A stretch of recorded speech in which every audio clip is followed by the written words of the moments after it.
It was an interesting week 12 in college football. Ted, let's start in Athens, Georgia. Dogs. Woo. 31-17 over Tennessee. And when Georgia is good, they are pretty dang good. That was an impressive second half from them. Who When was Beck that is Carson good. Beck guy? Yeah. When Carson Beck's good, they're pretty good. That first half was, I mean, that was that was a solid first half football for both sides, very even. Thought Tennessee ran the ball pretty well. You saw some pretty good stuff from both sides. I mean, it's just good, solid football, good kicking. But it just kind of felt like Georgia wore them down.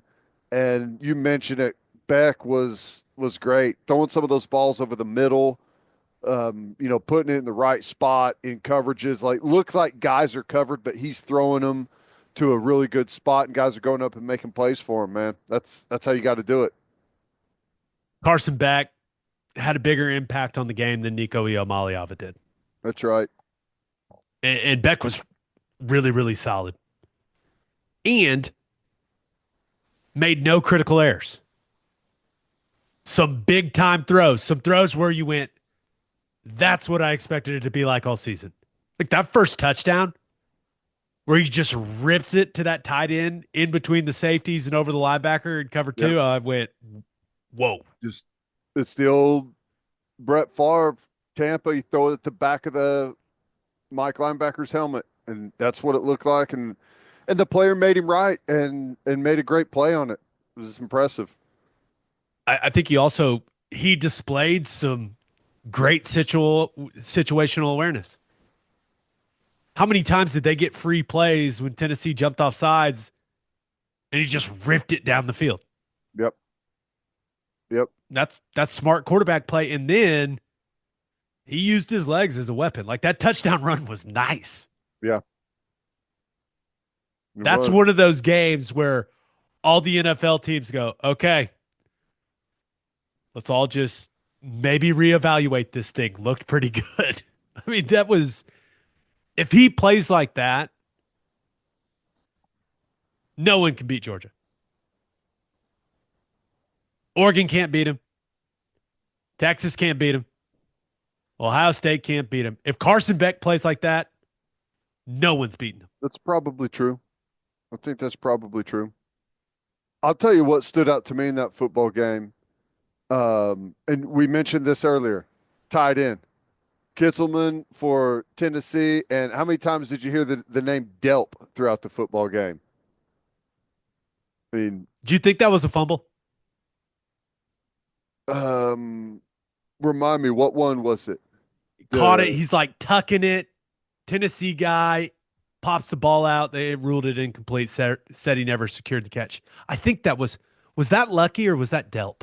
I don't know. They no, have no, no, too no. many big athletic tight ends. It's hard to remember which one it was.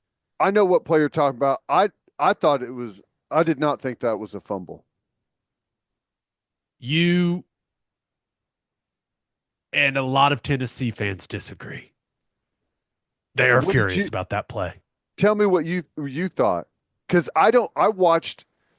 I didn't see every play. I went back and watched some of the highlight stuff, and they showed it in one of the highlight plays. But I thought that he was down for a while, but I didn't see a bunch of replay angles of it.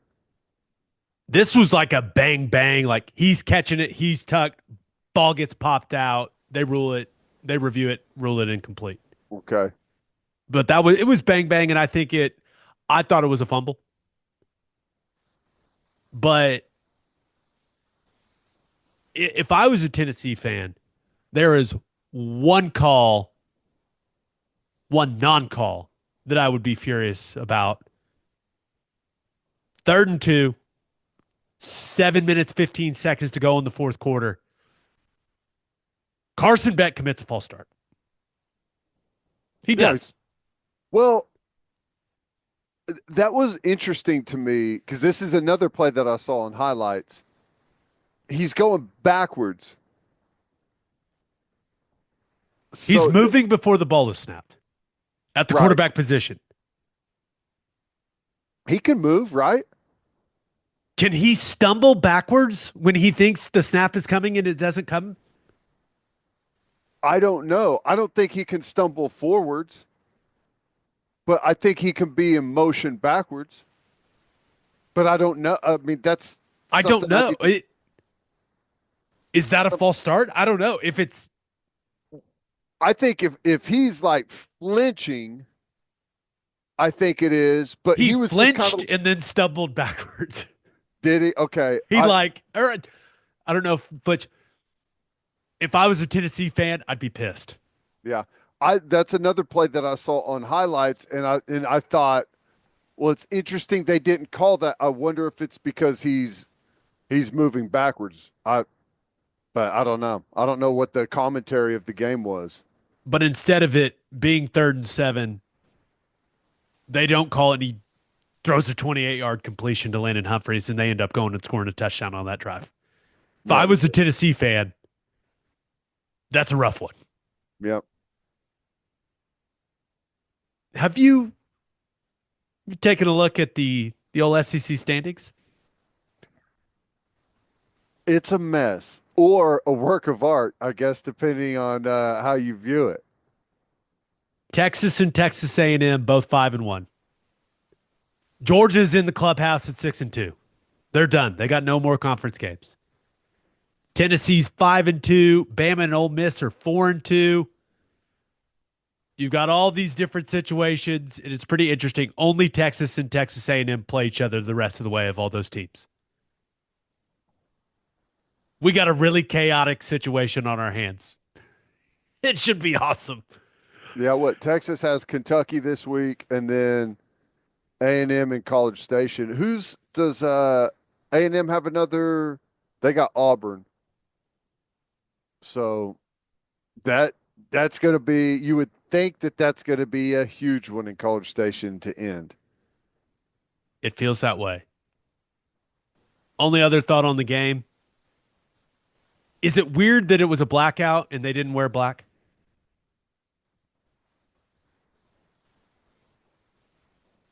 Yeah, That's what I thought didn't too.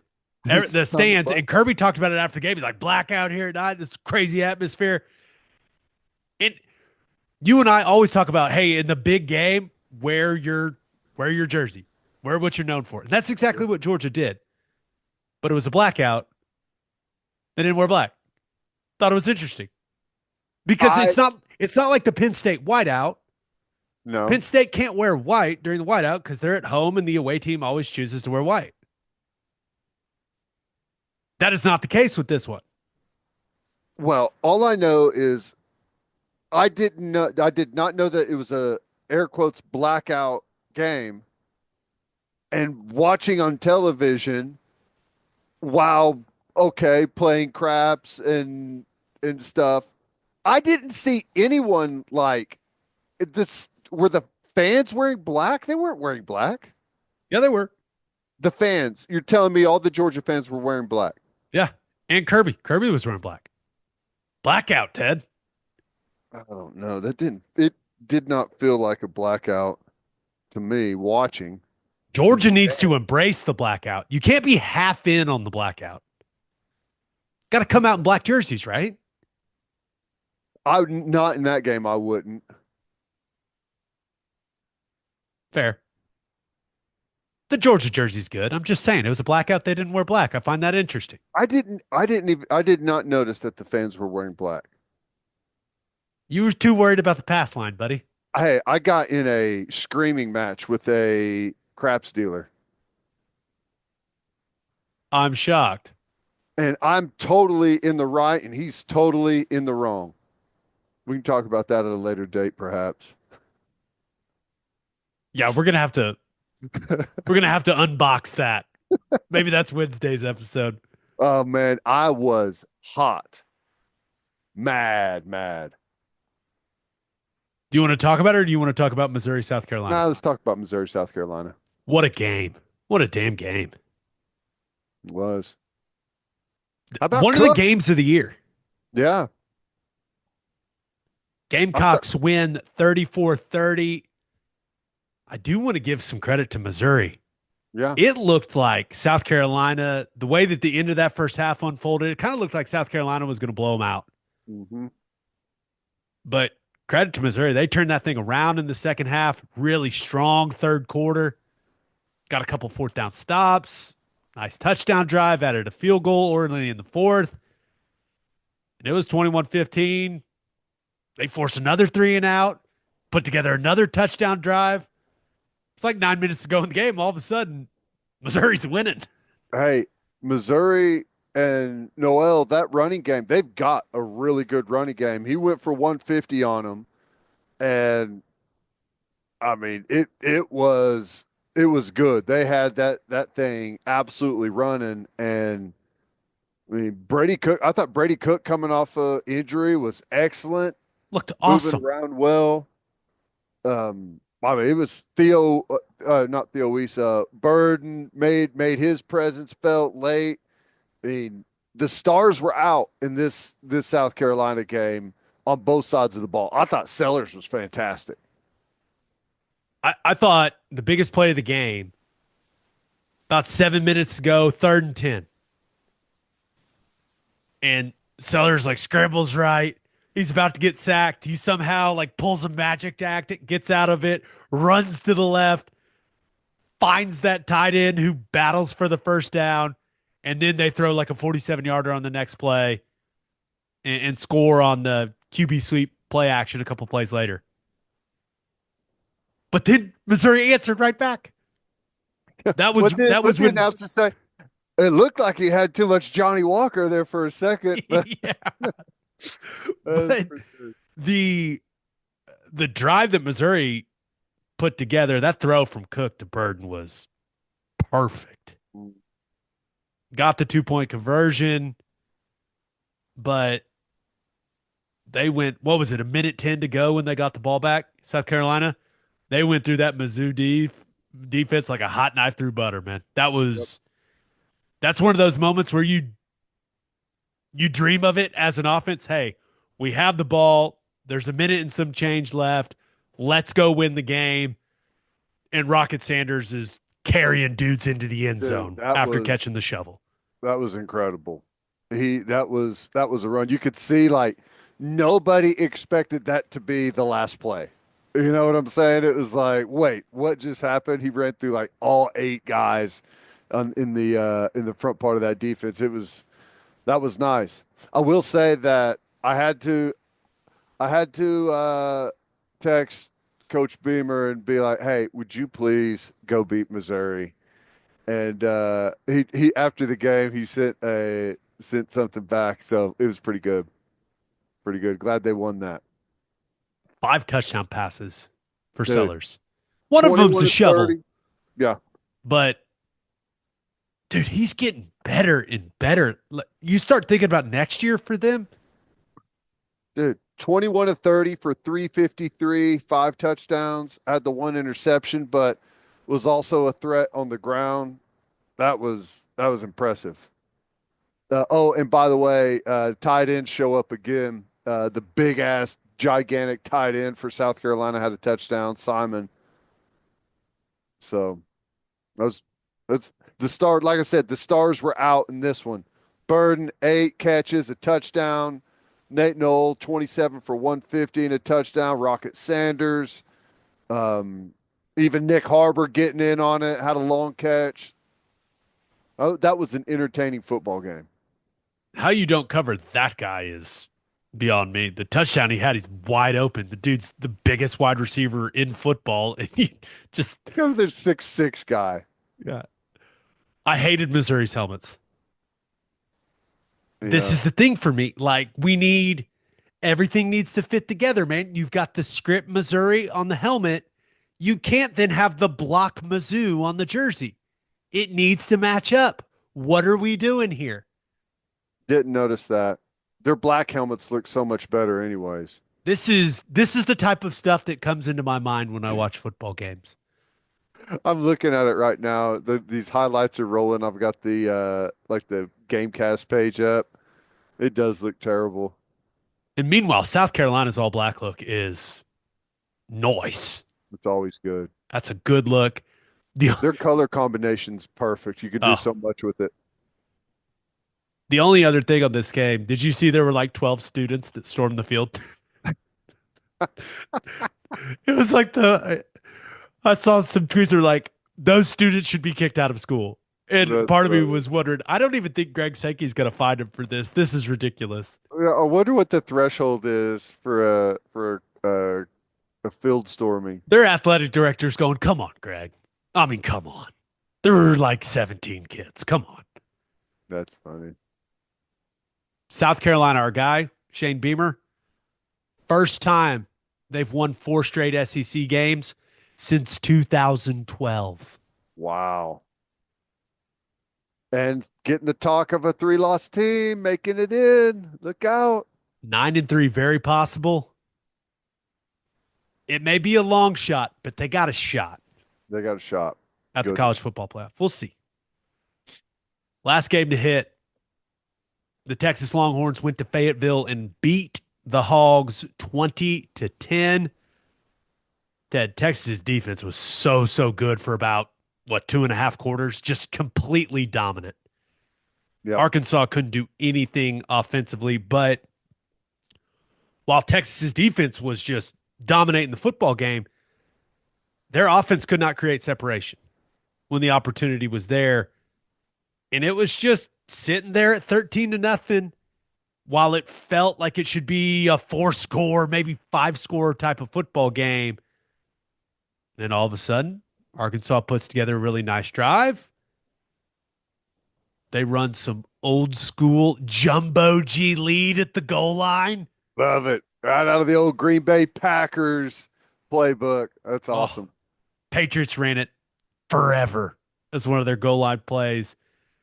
And you look up and it's 13-7 with 3.5. Okay. Gabe almost died on the podcast.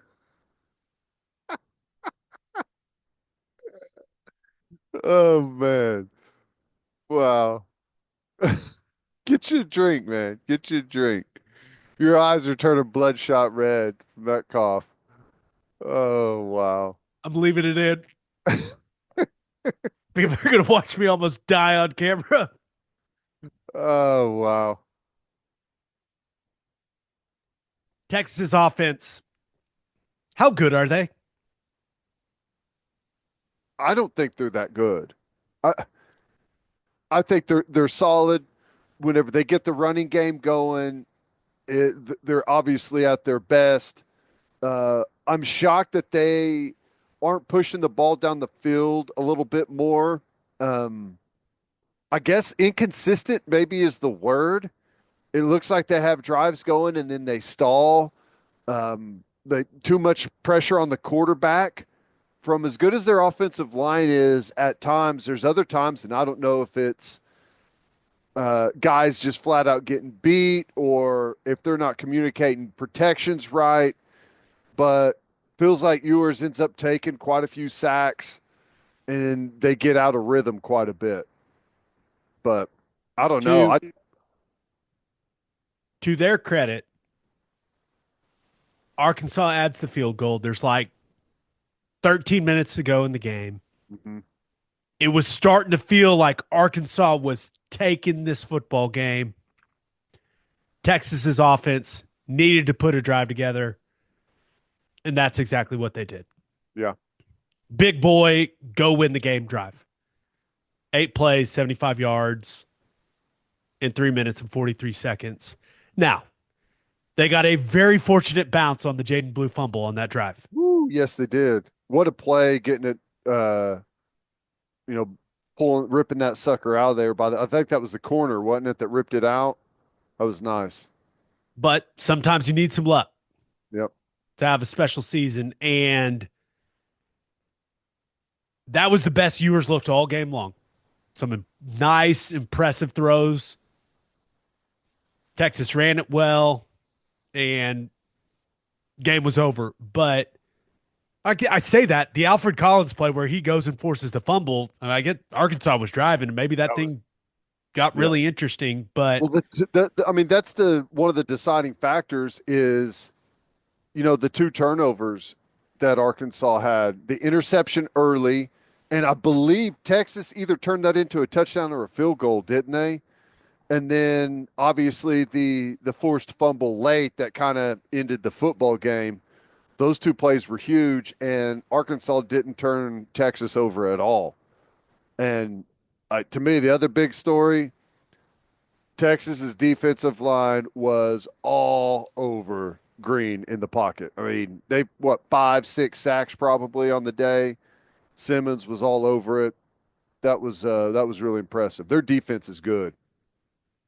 you look at so when it that thing started feeling like it was going the other way, Texas puts that big boy drive together, Mm-hmm. and then Collins makes that hustle play. He forces that fumble. There's 6:55 to go in the game. Do you know when Arkansas got the ball back? Not much time at all. I I feel like Yeah, I not saw much time. Texas knee in it, right? Yeah, they never got it back. Never got it back. So much for 4 minute drill. How about six Whew. minutes and 55 seconds, Ted? It's crazy. That is nearly 7 minutes to ice the thing. That's pretty damn good. Yep. That being said, when I watch Quinn Ewers play, ever since he came back from the oblique, when you think about Texas's goals, I think Texas's goals are to win the SEC and to go and win a national championship. And I'm not sure Quinn Ewers is playing at the necessary level for them to accomplish those goals. And they're Let's see. 9-1. But Yeah. I feel like if the question is, hey, is Quinn Ewers playing at a national championship level caliber level, national championship caliber level? That's English. I'm just in shambles, dude. Just crying, coughing, messing up the English language. I Hey, suck. once you have a cough hit you like that, you feel like it's always just it's right there waiting on you. You never know when it's going to happen again. Let me ask you this though, and I agree with you Do about you you. think, but do you think Ewers is like No, this big time difference maker for him at quarterback? no, I've said that about him forever. Let me ask you this: of the teams that legitimately have a chance, South Carolina, Ole Miss, Bama, Tennessee, Georgia, A&M, Texas, Sellers, the way he's playing right now, game changer, right? With what, especially with how he can extend plays and how he adds to the run game and what that means for their offense. Yes. He's playing good Dart, ball. Dart, you're taking Dart over yours Milrow. with what he can do as a runner. Yes, Next is Iamaliava at Tennessee. I'm taking yours. He's a freshman. I mean, but yeah, I agree with. Nico just had another meh Yep, I performance. agree. His whole season has been meh. I. How about um Beck? That's tough. If you give me Carson Beck against Tennessee, Carson Beck, that guy's the best quarterback in the country. Yep. He that guy But has disappeared for a big chunk of this season. was that an outlier? Did he just have an out of body experience? I don't know. We saw some those types of moments from him a year ago. We have not seen a ton of that this year. But maybe that gets him, maybe that gets the confidence back. And he, what was it? Stella got her groove back. Maybe that's Carson Beck. A&M. I'm, I'm taking yours. I think I agree with that too. But I mean, it's just kind of he's middle of the pack for that group. And you compare him to the rest of the country, right? He's below a lot of the other quarterbacks that you have right there vying for a playoff appearance. I But their defense is so good. If their defense and their running game continues to click, I mean, they're always going to have a chance. But it is shocking with some of the personnel that they've got on the offensive side that they have not been more explosive. Ewers' current lack of mobility is what concerns me right now. Like he's really adding nothing as a runner. And I'm not talking about like called QB runs. Last year and early this year, he displayed a nice mobility within the pocket. He picked up some key first downs, and I know he got the fourth down on the drive that I said. I know that, but I don't feel like he has that piece of his game. I mean, there were a couple of moments in this game, Ted, where the pocket's kind of closing in and he kind of just falls down for a sack. I don't know, man. It doesn't look the way that I thought it was going to look for him this year. Like you go back and you think about how he looked in the Michigan game and you compare to how he looked against Arkansas. Like it doesn't look like the same guy to me. I mean, I know they're getting hammered about their schedule, but as I look at it, I don't think they've beat anyone with a winning record except for Vanderbilt. That is correct. Does Michigan have a winning record? They definitely haven't beat an SEC No. team with a winning record. No, except for Michigan's Vandy. 5-5. We're also 5-5. Yeah, correct. We are Damn included in the team that does not have a winning record. Damn it. Only other thing I have. Yeah, no, I hear you. I don't know. Their defense is legit, though. Jahdae Barron had himself a damn day in that game. First of all, you and I have liked him for years. Yeah. I still, 2 seasons ago, I have no idea why that guy came off the field as much as he did for them. But what? Interception. I think he had 7 tackles, like 6 of them were solo. He had a sack. He had a couple TFLs. He even had the rare pass interference that gets called off. Right. I mean, you're having a damn day at corner when that happens, but that dude had a massive impact on that football game.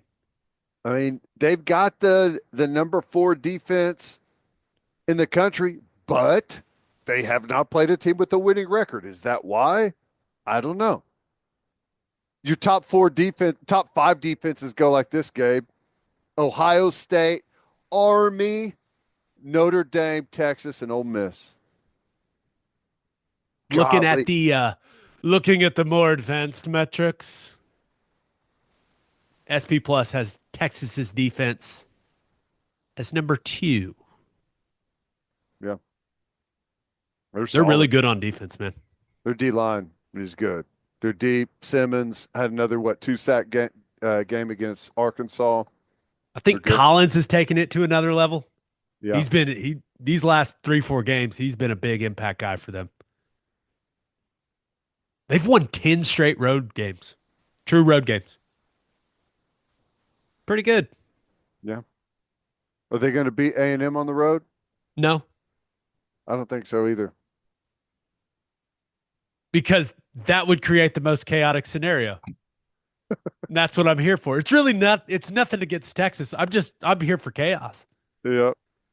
That place is going to be insane for that game. I know. If you could pick one game to go to this year, I think a lot of people would have picked that game anyways, just because they're finally playing again. Everything could be on the line in that one. Yeah. That is going to be, I mean, it's obviously going to be a great football game. I say obviously, you never know when a bad football game happens, but there is going to be some heat around that one between those two fan bases, buddy. Woo! Cannot wait. Both of those teams, please take care of business this week. We all want that game to feel massive. I say that. I don't think anyone would There's not a lot of people that listen to this podcast that are going to be upset if both of those teams lose this Right. weekend. Yes. But you know what I mean. Like, you know We'll what I mean. laugh at that, but be definitely interested if they both win.